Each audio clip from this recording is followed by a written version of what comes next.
CD versus vinyl.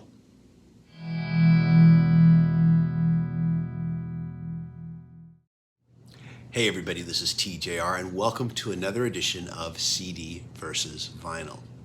Now, if my introduction gave you a feeling of deja vu, it's because on an earlier segment, I did compare a vinyl pressing of Boston's first album against a CD pressing. But in that video, I was comparing a contemporary modern day pressing of their debut album up against this remastered CD edition, which was remastered by Tom Scholz. As far as I know, this is the most recent and considered best remaster of this album on CD, barring any SACD releases, of course. Now, at the end of that video, my conclusion is that I could really hear no difference between the modern vinyl pressing and this modern CD edition. And my feeling is that the vinyl was taken from the same CD remaster. They both sounded equally good. I decided to go with practicality, keep the CD, I let the record go.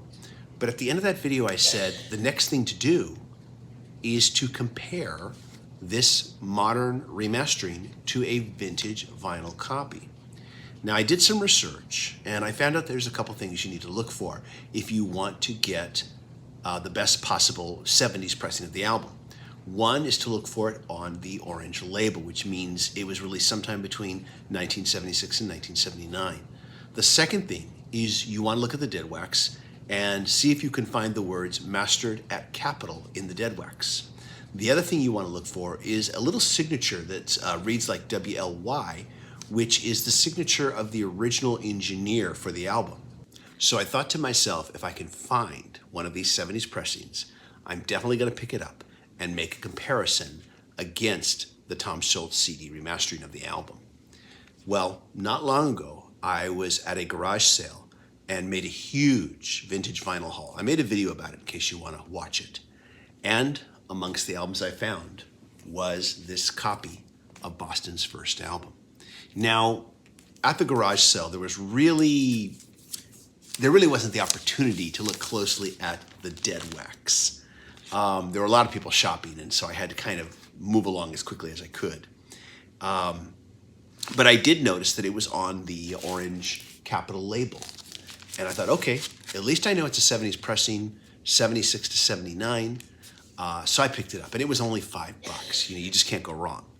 So I took it home. I looked at it closely, and looking at the dead wax is not easy. It does, you need to have really good light. It can be hard to see sometimes. I did not see mastered by capital anywhere on the dead wax, but I did see what appears to be the signature they're talking about, the WLY, on both sides of the record. So I don't know. I guess I have the one in question. Oh, and by the way, all the information that I got on this, I got from the Glorious Noise website. I just want to give credit where credit is due. But I thought to myself, okay, maybe I've got the original pressing, maybe I don't. But at the very least, I know I have something from 76 to 79, and I'm going to do a comparison. So I did. And for this one, I really listened carefully. I almost compared every single track back to back, listening to the album track by track from start to finish, going back and forth, A-B, back and forth with my remote control, hearing it on vinyl, hearing it on CD. First thing I want to say is this record sounded amazing for such an old record. I mean, this is, late 70s. I couldn't believe how incredibly good it sounded. Now, when I buy a used record, I expect a certain amount of snap and crackle when I put the needle down, and I got that a little bit at the beginning. That's expected. You might hear a few little clicks here and there, nothing major on the quieter segments of a song, or in between the songs. You're going to hear I expect some snap, crackle, and pop. Some crackle. And I got some of that too, but nothing serious really. And like I said, only in between tracks, And if that's all you've got, I can live with that, especially for $5 on a record this old. But I was blown away by how great it sounded. But how did it compare to this modern day remastering? And you may remember I did say that I heard no difference between the modern pressing on vinyl and the modern CD remastering. Here I did hear a difference, but it was very slight. A very, very slight difference. The CD remastering by Tom Schultz is a little bit brighter. And sometimes that can be good, sometimes that can be bad. In this case, I think it was good. The additional brightness was not harsh, it was not brittle, it just was brighter. It was nice, but it was very minimal. A superfan listened to it with me too, and she felt the same way. You know, it's just a little bit brighter, but both sounded excellent. So at this point, I don't know if I have to look for one of these that says, you know, mastered at Capitol or mastered by Capitol. I don't know if I have to find that, or if I should just, you know, say, okay, good enough, done deal. But I think it's all a matter of taste at this point now, whether you like the additional brightness. Neither one really sounds bad. This is just a little bit brighter. If you like extra brightness, I guess this is the way to go.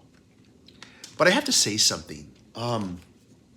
One of my viewers left a comment recently. His name was Jacob Gwynn, and he mentioned that I don't think vinyl records are as fragile as we think they are. And I think his exact words were, they're more durable than we give them credit for. I think were more his words.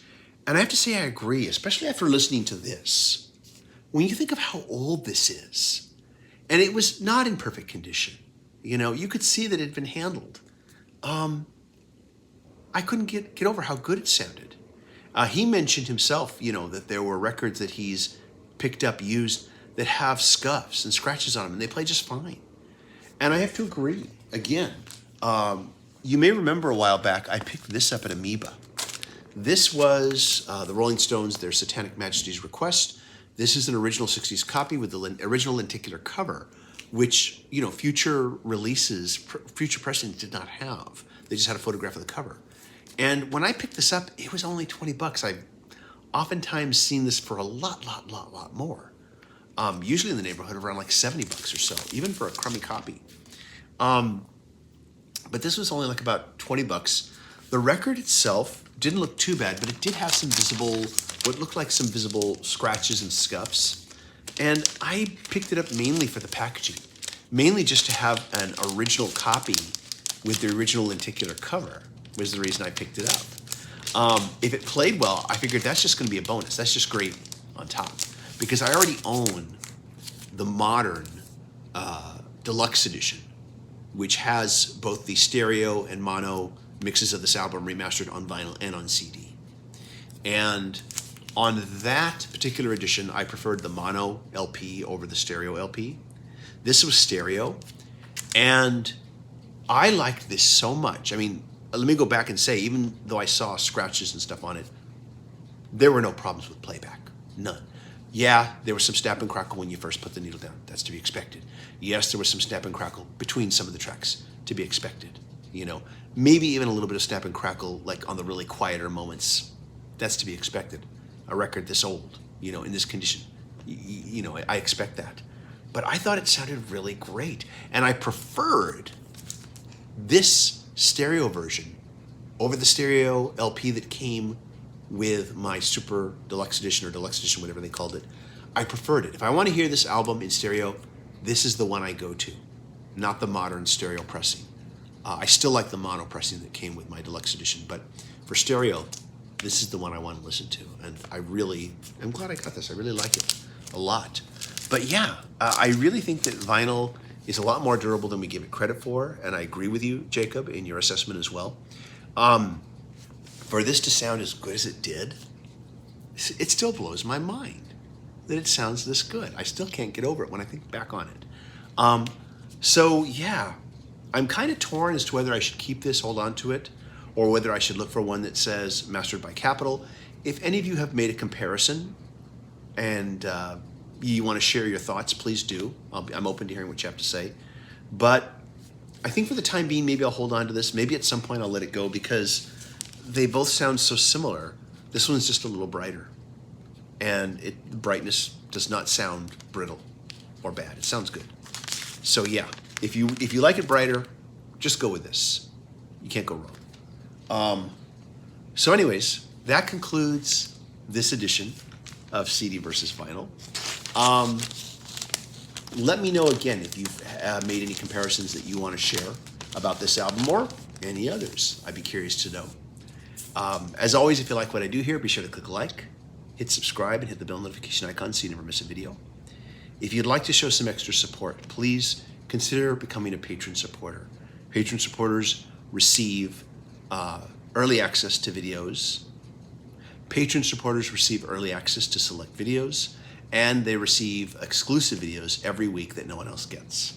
Just go to patreon.com/TJR the original. And if you can't be a patron supporter, I understand. Just click like and let these videos play till the very end. As always, I just really appreciate more than anything else that you come by and watch these videos. I really appreciate it. Everybody, thank you so much for watching. Hope you all stay safe and healthy. Bye-bye.